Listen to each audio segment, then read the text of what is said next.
Hello everybody, स्वागत है आप सभी का इस वीडियो के पार्ट 2 में, जहां हम असम के नेशनल अवेकनिंग और फ्रीडम मूवमेंट की कहानी को और आगे लेकर जाएंगे। असम एसोसिएशन से लेकर क्विट इंडिया मूवमेंट तक हम देखेंगे कैसे असम के लोगों ने गांधी जी के साथ मिलकर ब्रिटिश राज के खिलाफ लड़ाई लड़ी। तो चलिए शुरू करते हैं असम के आज़ादी के सफ़र का ये अगला हिस्सा। 1900s के शुरू में असम में एक ऐसा बड़ा प्रोविंशियल फोरम ज़रूरी था जो ब्रिटिश गवर्नमेंट को असम के लोगों की बातें, उनके विशेस, प्रॉब्लम्स और एस्पिरेशंस क्लियरली बता सके। इस ज़रूरत से ही 1903 में मानिक चंद्र बरुआ ने असम एसोसिएशन बनाया। 1905 में इसका पहला सेशन डिब्रूगढ़ में हुआ। यहाँ राजा प्रभात चंद्र बरुआ प्रेसिडेंट बने, जगन्नाथ बरुआ वाइस प्रेसिडेंट बने और मानिक चंद्र बरुआ खुद जनरल सेक्रेटरी बन गए। असम एसोसिएशन लोगों के लिए एक तरह से माउथ पीस बन गया, यानी इसके थ्रू ही लोगों की नीड्स और होप्स ब्रिटिश अथॉरिटीज़ तक पहुंचाई जाती थी। उस समय तक असम में नेशनल कांग्रेस का प्रेजेंस बहुत कम था, तो असम एसोसिएशन ही सबसे इन्फ्लुएंशियल ऑर्गेनाइजेशन था जो असम की आवाज़ उठाता था। जैसे जोरहाट सार्वजनिक सभा था, वैसे ही ये भी डायरेक्टली ब्रिटिश गवर्नमेंट से डायरेक्ट कॉन्फ्रंटेशन या टकराव नहीं चाहता था। ये हमेशा पीसफुल और कॉन्स्टिट्यूशनल तरीके से सुधार लाना चाहता था। असम एसोसिएशन के कुछ मेंबर्स तो लेजिस्लेटिव काउंसिल के भी मेंबर्स थे, इसलिए वो काउंसिल में स्पीचेस और डिबेट्स के थ्रू सरकार को इन्फ्लुएंस करने की कोशिश करते थे। एसोसिएशन ने कुछ बड़े इश्यूज उठाए, जैसे पहला देखो, ये म्यूनिसिपल कमिटीज़ में सिर्फ गवर्नमेंट ऑफिशियल्स का डोमिनेशन और लोकल बोर्ड्स में चाय के बागान के मालिकों का डोमिनेशन के खिलाफ था।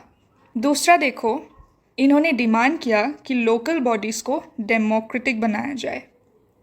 तीसरा, इन्होंने टैक्सेस बढ़ाना, नशा, एक्साइज पॉलिसी और अफीम पर कड़ी पॉलिसी के खिलाफ आवाज़ उठाई और पूरे असम में अफीम पर यानी ओपियम पर टोटल बैन की मांग की। और चौथा, इनको एजुकेशन के डेवलपमेंट की भी बहुत चिंता थी। इन्होंने कैलकाटा यूनिवर्सिटी सिंडिकेट में असम का रिप्रेजेंटेशन, कॉटन कॉलेज में एसएमईज टीचर्स की पोस्टिंग और नए टेक्निकल इंस्टीट्यूशंस के लिए भी डिमांड किया। एक और मेजर मुद्दा था 1905 का, जब बंगाल का पार्टीशन हुआ और असम को ईस्ट बंगाल के साथ मिलाकर एक नया प्रोविंस बना दिया गया, eastern Bengal and Assam. Assam association ने इसको पूरा अपोज किया। 1907 में एसोसिएशन ने secretary of state for India को मेमोरेंडम दिया कि असम को ईस्ट बंगाल से अलग किया जाए। इसके बाद जब मॉन्टेगो कैम्सफोर्ड रिफॉर्म्स आया 1918 में, जो भारत में थोड़ा सेल्फ गवर्नमेंट देने की बात करते थे, तो एसोसिएशन ने डिमांड किया कि असम को भी उसमें इंक्लूड किया जाए। मॉन्टेगो कैम्सफोर्ड रिफॉर्म्स में असम को भी इंक्लूड किया जाए, और इसके लिए एसोसिएशन ने 1917 में 7 मेंबर्स की एक टीम कलकत्ता भेजी और नवीन चंद्र बोरदोलोई और प्रसन्न कुमार बरुआ को लंदन भी भेजा। इनके प्रेशर की वजह से असम को मॉन्टेगो कैम्सफोर्ड रिफॉर्म्स के अंदर ले आए और 1920 में इन्होंने एक और बड़ी मांग रखी कि असम में एक यूनिवर्सिटी बने। बाद में Assam association non cooperation movement 1921 में एक्टिवली शामिल हो गई और धीरे धीरे मेंबर्स को लगा कि अब असम एसोसिएशन को कांग्रेस के एम्स और आइडियल से जुड़ जाना चाहिए और अपने प्रोविंशियल आउटलुक को चेंज कर देना चाहिए, ताकि वो इंडिया के इंडिपेंडेंस के बड़े लक्ष्य में अपना कंट्रीब्यूशन दे सके। इसलिए 1916 में ही एसोसिएशन ने इंडियन नेशनल कांग्रेस में डेलीगेट्स भेजना शुरू कर दिया और नागपुर कांग्रेस सेशन में पार्टिसिपेट किया। धीरे धीरे असम के ज़्यादा से ज़्यादा डेलीगेट्स कांग्रेस के एनुअल कॉन्फ्रेंस में जाने लगे और 1921 में असम एसोसिएशन ने खुद को असम प्रोविंशियल कांग्रेस कमेटी में मर्ज कर दिया। इस तरह असम एसोसिएशन का असम के फ्रीडम स्ट्रगल में एक स्ट्रॉन्ग रोल रहा। अब चलिए समझते हैं असम प्रोविंशियल कांग्रेस कमेटी के बारे में। जैसे इंडियन नेशनल कांग्रेस बनी थी, वैसे ही असम प्रोविंशियल कांग्रेस कमेटी भी ब्रिटिश राज के खिलाफ नेशनलिज्म की भावनाओं से बनी थी। 1885 में इंडियन नेशनल कांग्रेस का फॉर्मेशन भारत की फ्रीडम मूवमेंट में एक नए एरा की शुरुआत थी। इसके बाद असम के कई ऑर्गेनाइजेशंस ने कांग्रेस के सेशंस में अपने रिप्रेजेंटेटिव्स भेजना शुरू किए। इससे पहले भी असम एसोसिएशन, जो एक प्रोमिनेंट ऑर्गेनाइजेशन था, नेशनल पॉलिटिक्स में कांग्रेस की लीडरशिप में एक्टिवली पार्टिसिपेट करने लगे। कई लीडर्स चाहते थे कि असम एसोसिएशन भी कांग्रेस के एम्स और आइडियल्स को अपनाएं, लेकिन कुछ लोग इस बात से सहमत नहीं थे और वो कांग्रेस में मिलने की पक्ष में नहीं थे। लेकिन कांग्रेस के प्लान्स और प्रोग्राम्स असमीज मिडिल क्लास को बहुत ही अट्रैक्ट करने लगे। इसलिए 18 अप्रैल 1921 को जोरहाट में एक मीटिंग बुलाई गई जिसमें चौबीलाल उपाध्याय चेयरमैन बने। इस मीटिंग में चौबीलाल उपाध्याय, नोबिन चंद्र बोरदोलोई, कृष्णकांत भट्टाचार्य जैसे लीडर्स के एफर्ट से आसाम एसोसिएशन ने ये फैसला लिया कि वो खुद को कांग्रेस में मिला देंगे। इसके बाद ही आसाम प्रोविंशियल कांग्रेस कमेटी का गठन हुआ 1921 में, जो इंडियन नेशनल कांग्रेस से जुड़ गया। एक बात यहाँ इंपॉर्टेंट है कि नागपुर सेशन जो कि 1920 में हुआ था, इसमें ऑल इंडिया कांग्रेस कमेटी ने ये फैसला किया था कि भारत में स्टेट्स को लैंग्वेज के बेसिस पर रीऑर्गेनाइज किया जाएगा। ये आसाम के लीडर्स को बहुत पसंद आया क्योंकि आसाम में लैंग्वेज एक सेंसिटिव इशू था। इसके बाद जून 1921 में आसाम प्रोविंशियल कांग्रेस कमेटी का एक एड हॉक कमेटी बना। एड हॉक कमेटी मतलब एक टेम्पोरेरी कमेटी जो एक पर्टिकुलर इशू को सॉल्व करने के लिए या उसके ऊपर डिबेट्स एंड डिस्कशंस करने के लिए बनी जाती है। तो एक एड हॉक कमेटी बुलाया गया जिसका हेडक्वार्टर गुवाहाटी में था और कुलधर चलिहा इसके पहले प्रेसिडेंट बने। बाद में तरुण राम फुकन भी प्रेसिडेंट बने। अब आसाम प्रोविंशियल कांग्रेस कमेटी के इनिशिएटिव से महात्मा गांधी को 1921 में आसाम बुलाया गया ताकि वो नॉन कोऑपरेशन मूवमेंट का संदेश स्प्रेड कर सके। गांधी जी की इस यात्रा ने आसाम के कांग्रेस वर्कर्स को बहुत ही एनकरेज किया और उन्होंने स्वदेशी और नॉन कोऑपरेशन के प्रिंसिपल्स को आसाम में लागू किया। इसके बाद 1926 में पांडु में ऑल इंडिया कांग्रेस कमेटी का सेशन भी आसाम प्रोविंशियल कांग्रेस कमेटी ने होस्ट किया। अगले कुछ सालों में विष्णुराम मेधी, सिद्धिनाथ शर्मा, मौलाना तैयबुल्ला, अंबिकागिरी राय चौधरी, इन जैसे नेताओं ने कांग्रेस के प्लान्स और प्रोग्राम्स को आसाम में लागू करने में बड़ा कंट्रीब्यूशन दिया। और Bishnuram Medhi first officially elected president बने आसाम प्रोविंशियल कांग्रेस कमेटी के और 1930 में वो 9 साल के लिए चुने गए। उसी समय 1946 में कैबिनेट मिशन प्लान ने एक प्रपोजल दिया था कि आसाम और नॉर्थ ईस्ट को ईस्ट बंगाल के साथ ग्रुप सी में डाला जाएगा। इसके खिलाफ बोरदोलोई ने कांग्रेस पार्टी की तरफ से ज़बरदस्त विरोध किया और गांधी जी का भी इसमें सपोर्ट मिला। आखिर में बोरदोलोई के लीडरशिप में इस आंदोलन से आसाम को ग्रुप सी में नहीं इंक्लूड किया गया। तो इसी तरीके से आसाम में कांग्रेस का गठन हुआ। गांधी जी का आसाम आना और बोरदोलोई जैसे नेताओं की लीडरशिप से आसाम को ब्रिटिश राज से मुक्ति और नेशनल मूवमेंट में एक स्ट्रॉन्ग जगह दिलाने में बहुत ही इम्पोर्टेंट रहा। अब चलो देखते हैं स्वदेशी movement and Assam. British government ने जब बंगाल का पार्टीशन किया तब एक नया प्रोविंस बनाने का प्लान था जिसमें आसाम और ईस्टर्न बंगाल को मिला दिया गया। पहले इस नए प्रोविंस का नाम ईस्टर्न बंगाल ही रखा गया था। इसमें आसाम का एक बहुत ही बड़ा हिस्सा इंक्लूड किया गया, लेकिन नाम से आसाम हटा दिया गया। इससे लगने लगा कि आसाम की अलग पहचान, अलग आइडेंटिटी और एग्जिस्टेंस ही खत्म हो जाएगा। यूरोपियन टी प्लांटर्स एसोसिएशन जो आसाम में चाय के बिजनेस में थी, उन्होंने इस फैसले का विरोध किया। उन्होंने कहा कि आसाम नाम चाय के इंटरनेशनल मार्केट में फेमस है, इसलिए नए प्रोविंस के नाम में आसाम तो होना ही चाहिए। ब्रिटिश ने इनकी बात मान ली और नए प्रोविंस का नाम ईस्टर्न बंगाल एंड आसाम रखा गया।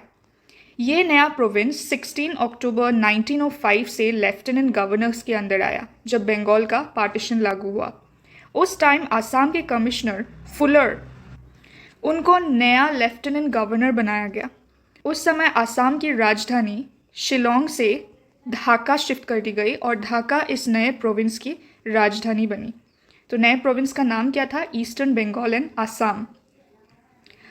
अब अगर किसी को ये डाउट आए कि आसाम के लोकल सामाजिक ऑर्गेनाइजेशन का इस पार्टीशन पर क्या रिएक्शन था, तो जोरहाट सार्वजनिक सभा और आसाम एसोसिएशन का स्टैंड थोड़ा फ्लेक्सिबल था। ये लोग इस पार्टीशन को सपोर्ट कर रहे थे क्योंकि उनको लग रहा था कि शायद इससे आसाम को कुछ फ़ायदा हो जाएगा।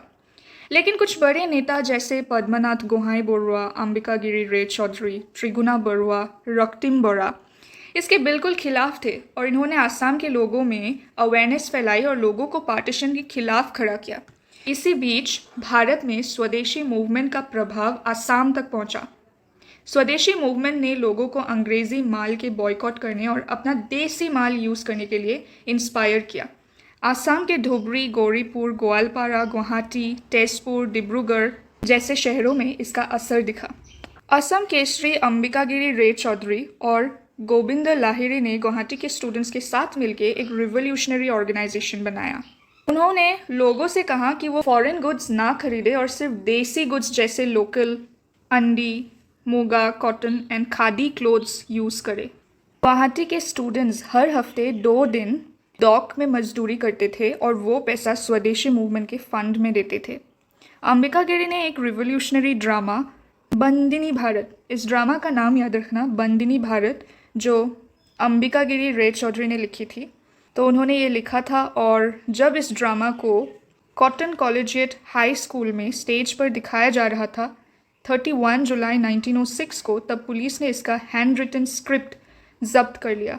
अंबिकागिरी ने सेवा संघ नाम का एक और रिवोल्यूशनरी ऑर्गेनाइजेशन बनाया। इसमें उनको खुदीराम बोस, बैरिंद्र घोष, उल्लासकर दत्त जैसे कलकत्ता के रिवोल्यूशनरीज का सपोर्ट मिला। उन्होंने गुवाहाटी शिलोंग रोड पर 7 सितंबर 1906 को लेफ्टिनेंट गवर्नर जे.बी. फुलर को मारने के लिए बॉम्ब भी लगाया। पुलिस ने इस केस में अंबिकागिरी को पकड़कर पूछताछ की और उनको 1914 तक बरपेटा में प्रिजनर बना के रखा।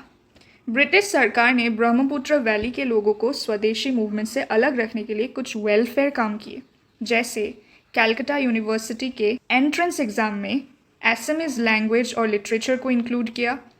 कॉटन कॉलेज में हर सब्जेक्ट में बैचलर डिग्री ओपन की गई। कॉटन कॉलेज को एक्सीलेंस का सेंटर बनाने की कोशिश हुई। ब्रह्मपुत्र वैली में मौजादारी सिस्टम वापस शुरू किया। ज़मीन के लिए 20 पॉइंट सेटलमेंट प्लान इंट्रोड्यूस किया। ये सब इनडायरेक्टली स्वदेशी मूवमेंट का फ़ायदा ही था। स्वदेशी मूवमेंट सूरमा वैली और भी पॉपुलर हो गया। यहाँ सूरमा वैली एसोसिएशन के लीडरशिप में कई नेशनल स्कूल्स खुले, जैसे सिलहट, हबीगंज, श्रीमंगल, लखाई, बनियाचांग, करीमगंज, सिलचर और अलग अलग जगहों में भी नेशनल स्कूल सेटअप की गई। तो शॉर्टली इस पार्ट में हमने देखा कि पार्टीशन ऑफ बंगाल के बाद आसाम की आइडेंटिटी खतरे में थी, लेकिन कुछ लोगों की वजह से आसाम का नाम बचा। स्वदेशी मूवमेंट आसाम में भी फैला और लोगों ने अंग्रेजी गुड्स का विरोध करके देसी गुड्स अपनाया। कुछ लीडर्स और स्टूडेंट्स ने रिवोल्यूशनरी काम भी किए और ब्रिटिश सरकार ने उनको रोकने के लिए कुछ रिफॉर्म्स भी किए। अब देखते हैं और समझते हैं non cooperation movement and Assam. Non cooperation movement यानी असहयोग आंदोलन भारत की आज़ादी की लड़ाई का एक बहुत ही इंपॉर्टेंट चैप्टर था। ऑलरेडी हमने पढ़ा था 2nd चैप्टर में इसके बारे में। और ये आंदोलन 1920 में शुरू हुआ था और 1922 तक चला और इसको पूरी तरह इंडियन नेशनल कांग्रेस ने सपोर्ट किया। महात्मा गांधी के लीडरशिप में इस आंदोलन का मेन एम था ब्रिटिश रूल को बिना किसी वायलेंस के ख़त्म करना। जब पूरा देश गांधी जी की बात सुनकर आंदोलन में जुट रहा था, तब आसाम में आसाम एसोसिएशन थोड़ा कंफ्यूज थी कि इस मूवमेंट में शामिल होना चाहिए या नहीं होना चाहिए। इस एसोसिएशन के कुछ लीडर्स जैसे गंगा गोविंद बरुआ, तारा प्रसाद चलिहा, घनश्याम बरुआ और चंद्रधर बरुआ चाहते थे कि आसाम एसोसिएशन अपनी अलग आइडेंटिटी बनाए रखे ताकि आसाम के लोकल इश्यूज़ को अलग से हैंडल किया जा सके। लेकिन ज़्यादातर लोगों को लगा कि आसाम को नेशनल पॉलिटिक्स के मेन स्ट्रीम में शामिल होना चाहिए। इसलिए दिसंबर 1920 में जब आसाम एसोसिएशन की 17th मीटिंग तेजपुर में हुई, तब बहुत चर्चा के बाद ये डिसाइड हुआ आसाम एसोसिएशन भी नॉन कोऑपरेशन मूवमेंट में कांग्रेस के साथ जुड़ेगा और कांग्रेस के डायरेक्शन को फॉलो करेगा। फिर जून 1921 में आसाम प्रोविंशियल कांग्रेस कमेटी बनाई गई। इसके प्रेसिडेंट बने कुलधर चलिहा और सेक्रेटरी बने नवीन चंद्र बॉर्डोलोई। आसाम में नॉन कोऑपरेशन मूवमेंट अपने पीक पर तब पहुंच गया जब गांधी जी अगस्त 1921 में आसाम आए। गांधी जी ने आसाम के बड़े शहरों में सभाएं की जिसमें हज़ारों लोग शामिल हुए। गांधी जी के अपील पर लोगों ने ब्रिटिश गुड्स का बॉयकॉट कर दिया और ब्रिटिश गुड्स को जलाकर बॉनफायर्स बनाए। इस मूवमेंट में आसाम के यूथ भी पीछे नहीं रहे। चंद्रनाथ शर्मा, हेमचंद्र बरुआ, ओमिया कुमार दास, मुहिबुद्दीन अहमद जैसे लीडर्स ने स्टूडेंट्स को इंस्पायर किया कि वो गवर्नमेंट स्कूल और कॉलेजेस छोड़ दे। लखीधर शर्मा, रोहिणी कांतो हाटी बरुआ, बिमला कांतो बरुआ, कनक चंद्र बरुआ, बेनुधर शर्मा, तिलक शर्मा जैसे कई यूथ लीडर्स इस मूवमेंट में काफ़ी एक्टिव हुए। स्टूडेंट्स को देखकर कई वकील भी अपना काम छोड़कर मूवमेंट में जुट गए, जैसे नबीन चंद्र बॉर्डोलोई, कुलधर चलिहा, तरुण राम फुकन, कामिनी कुमार चंदा, विष्णुराम मेधी। सिर्फ वकील ही नहीं, कई गवर्नमेंट ऑफिशियल्स और टीचर्स ने भी अपनी नौकरियां छोड़ दी। मूवमेंट बढ़ते ही नेशनल स्कूल्स खोलने का काम शुरू हो गया। गुवाहाटी, नौलबारी, जोरहाट, तेजपुर, सिपसागर, नौगांव, करीमगंज और मौलवी बाजार में नेशनल स्कूल्स खुले। पहला नेशनल स्कूल गुवाहाटी में फरवरी 1921 में बना, जो बाल गंगाधर तिलक के सम्मान में तिलक मेमोरियल स्कूल के नाम से खुला। ये स्कूल पहले रोहिणी कुमार चौधरी के घर में भोरोलुमुख में चला और बाद में आसाम क्लब उजान बाजार में शिफ्ट हुआ। मूवमेंट के लीडर्स ने देशभक्ति के काम के साथ साथ कई कंस्ट्रक्टिव काम भी किए। एक इम्पॉर्टेंट इन्फ्लुएंस जो आसाम में दिखा वो था ओपियम का यूज में कमी। कांग्रेस वर्कर्स ने ज़बरदस्त एंटी ओपियम अभियान चलाए, जिससे आसाम में ओपियम का इस्तेमाल 1615 माउंड्स से घटकर 993 माउंड्स हो गया 1922 टू 23 में। इससे ब्रिटिश सरकार को ओपियम बेचकर मिलने वाला पैसा 19 लाख रुपए कम हो गया। दूसरा बड़ा काम था खादी का इस्तेमाल बढ़ाना और उसकी प्रोडक्शन को आगे ले जाना। इस आंदोलन में असम के टी गार्डन वर्कर्स का भी अनप्रेसिडेंटेड सपोर्ट मिला। ये वर्कर्स जो चाय बगीचों में काम करते थे, वो ब्रिटिश मालिक की अत्याचारी नीति के खिलाफ खड़े हो गए। मई 1921 में करीमगंज के चारगोला और लोंगाई वैली में 13 टी गार्डन्स के आसपास के लगभग 8,000 लेबरर्स एक साथ इकट्ठे हुए और गांधी जी के नारे लगाते हुए मजदूरी बंद कर दी। उन्होंने मजदूरी बढ़ाने की मांग रखी। ये देखकर चाय बगीचों के मालिक डर गए और उन्होंने लोकल एडमिनिस्ट्रेशन पर प्रेशर डाला कि ज़बरदस्ती लेबरर्स को वापस गार्डन में भेजा जाए। इस झगड़े में कई लेबरर्स की जान गई और कई लोग मजबूरन वापस गार्डन में भेजे गए। Civil disobedience movement and Assam 1930 to 34। 1928 में गांधी जी ने दोबारा एक्टिव पॉलिटिक्स में कदम रखा और 1930 में सिविल डिसोबीडियंस मूवमेंट शुरू किया। इस मूवमेंट का मेन एम था ब्रिटिश सरकार को वीक करना, कुछ काम जानबूझकर इलीगल तरीके से करके ब्रिटिश कानून को तोड़ना। 12 मार्च 1930 को गांधी जी ने 78 लोगों के साथ, जिसमें सरोजनी नायडू भी थी, साबरमती आश्रम से दांडी तक का 240 माइल्स का सफ़र शुरू किया। ये सब सॉल्ट लॉ तोड़ने के लिए था। दांडी पहुंचकर गांधी जी ने और उनके साथियों ने समंदर के किनारे नमक बनाया, जो ब्रिटिश रूल के हिसाब से इलीगल था। इससे मूवमेंट पूरे देश में तेज़ी से फैल गया। आसाम में भी लीडर्स जैसे हेमचंद्र बरुआ, एम तैयबुल्ला, विष्णुराम मेधी, अंबिकागिरी रे चौधरी गुवाहाटी के जजेस फील्ड में इकट्ठे हुए और गांधी जी के सॉल्ट सत्याग्रह को सपोर्ट किया। आसाम का एक स्टूडेंट लीलाधर बरुआ, जो कैलकाटा में सीटी कॉलेज में पढ़ रहा था, उसने भी दांडी मार्च ज्वाइन किया था। लेकिन इस टाइम आसाम में कांग्रेस लीडरशिप पूरी तरह रेडी नहीं थी। लीडर्स जैसे तरुण राम फुकन, आर.के. चौधरी और नबीन चंद्र बॉर्डोलोई सिविल डिसोबीडियंस मूवमेंट को लेकर ज़्यादा एक्साइटेड नहीं थे। दूसरी तरफ कुछ कमिटेड वर्कर्स जैसे विष्णुराम मेधी, हेमचंद्र बरुआ, मोहम्मद तैयबुल्ला, अंबिकागिरी रे चौधरी बहुत मेहनत से ऑर्गेनाइजेशन का काम संभाल रहे थे। वो भी पैसे की कमी के बावजूद भी वो लोग बहुत ही एक्टिवली एंगेज थे इस काम में। इस सिचुएशन में कांग्रेस को आसाम में फिर से स्ट्रॉन्ग बनाना ज़रूरी था। ये काम विष्णुराम मेधी, मोहम्मद तैयबुल्ला और अंबिकागिरी रे चौधरी ने लीडरशिप लेकर किया। नए कमिटीज़ और सब कमिटीज़ बनाए गए जो कई कामों को देखते थे, जैसे पैसा कलेक्ट करना, ब्रिटिश सरकार के स्ट्रिक्ट कानून तोड़ना, ब्रिटिश गुड्स का बॉयकॉट करना और ओपियम और अल्कोहल के खिलाफ अभियान चलाना। नए यूथ लीडर्स जैसे अमिय कुमार दास ने स्टूडेंट्स से अपील की कि वो मूवमेंट में शामिल हो। पहले स्टूडेंट्स का रिस्पांस बहुत ही कमज़ोर था, लेकिन जब नेहरू को 14 अप्रैल 1930 को और गांधी जी को 5 मई 1930 को गिरफ्तार किया गया, तब स्टूडेंट्स ने प्रोटेस्ट के लिए हड़ताल किया। 6 और 14 मई 1930 को ब्रह्मपुत्र वैली में स्टूडेंट्स ने अपने कॉलेजेस और स्कूल्स बॉयकॉट किए ताकि वो प्रोटेस्ट दिखा सके।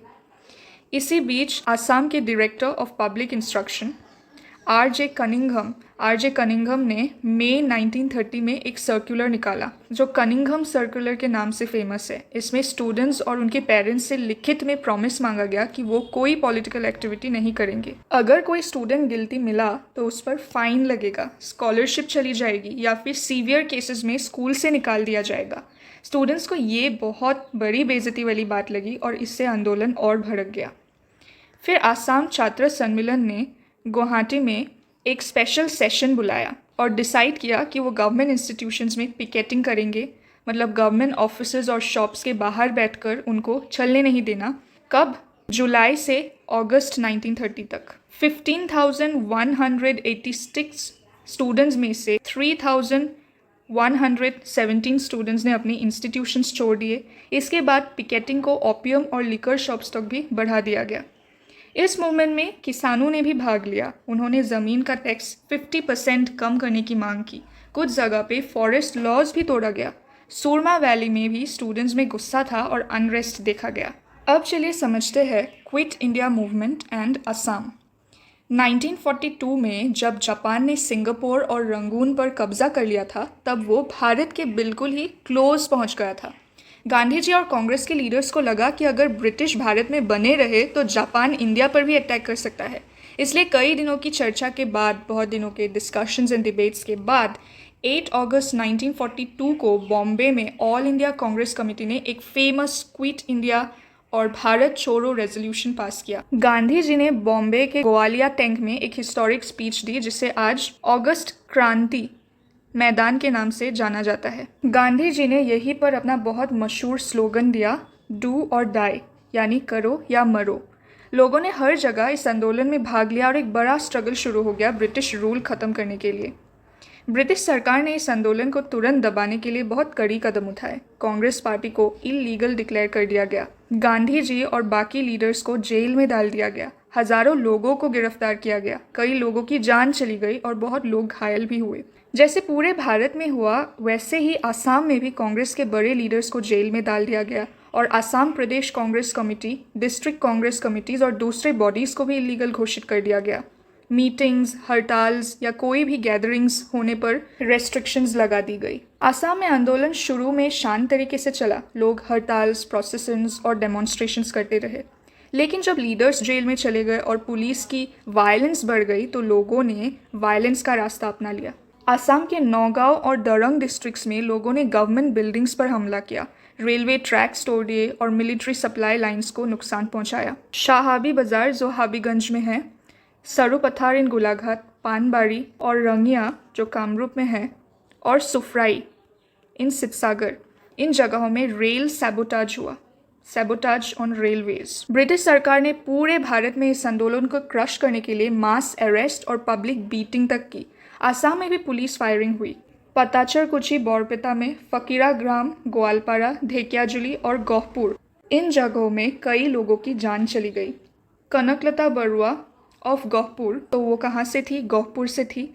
तो कनकलता बरुआ जो सिर्फ 14 साल की थी, गहपुर में पुलिस फायरिंग में शहीद हुई। आसाम के कुशल कुंवर को सरुपथार में ट्रेन डिरेलमेंट के केस में फांसी दी गई। वो क्विट इंडिया मूवमेंट में शहीद होने वाले भारत के इकलौते इंसान थे जिसे फांसी हुई। ब्रिटिश सरकार ने सिर्फ लोगों को जेल में डालकर नहीं रोका, बल्कि civil rights, freedom of speech और प्रेस फ्रीडम भी खत्म कर दिए। कई लोग डिसअपॉइंटमेंट में चले गए कि आंदोलन फेल हो गया, पर कुछ लीडर्स जैसे जयप्रकाश नारायण, एस.एम. जोशी, अरुणा असफ अली, राम मनोहर लोहिया, अच्युत पटवर्धन और सुचेता कृपलानी चुप कर अंडरग्राउंड काम करते रहे। आसाम में भी अंडरग्राउंड काम शंकर चंद्र बरुआ, महेंद्रनाथ हजारिका, ज्योति प्रसाद अग्रवाला, लखी प्रसाद गोस्वामी, ब्रजनाथ शर्मा और गहन चंद्र गोस्वामी ने किया। 1943 तक सिर्फ बाजाली एरिया में 32 अंडरग्राउंड कैंप्स बने हुए थे। ऐसे ही कैंप्स कामरूप, नौगांव, दरंग और सिपसागर में भी थे। इस दौरान आसाम के कुछ गांवों में पैरेलल गवर्नमेंट्स भी बनी। कुछ जगह जैसे बाजाली, हतीसुंग, भकुआखाना, रहा, जामुगुड़ी और बाहजानी में विलेज पंचायत्स बनाए गए। लोगों ने नो रेवेन्यू कैंपेन भी चलाया, मतलब ज़मीन का टैक्स देने से मना कर दिया। लेकिन सबके लीडर जेल में होने की वजह से आंदोलन ज़्यादा दिन तक नहीं टिक पाया। 1944 तक ब्रिटिश सरकार ने ज़ोर ज़बरदस्ती से आंदोलन को पूरा कंट्रोल कर लिया। कांग्रेस लीडर्स तब तक जेल में ही बंद थे। कई नेशनलिस्ट इस बात से उदास हुए कि क्विट इंडिया मूवमेंट अपना एम अचीव नहीं कर पाया। तो in short, quit India movement एक मास मूवमेंट था। गांधी जी का डू और डाई स्लोगन, ब्रिटिश का रिप्रेशन, आसाम में लोगों का भारी पार्टिसिपेशन, स्टूडेंट्स, गांव, अंडरग्राउंड नेटवर्क, पैरेलल सरकार सब इस आंदोलन को यूनिक बनाते हैं। आसाम में कनकलता बरुआ और कौशल कुंवर जैसे लोगों की कुर्बानी हमेशा याद रखी जाती है। तो फ्रेंड्स, ये था असम के फ्रीडम फाइटर्स और आम लोगों का बेमिसाल कंट्रीब्यूशन, जिन्होंने क्विट इंडिया मूवमेंट तक अंग्रेज सरकार को हिला दिया था। अगर आपको ये वीडियो अच्छा लगा हो तो लाइक करो, अपने दोस्तों के साथ शेयर करो और ऐसे ही और आसाम हिस्ट्री के वीडियोस के लिए चैनल को सब्सक्राइब करना बिल्कुल मत भूलना। मिलते हैं नेक्स्ट पार्ट में। Thank you for watching.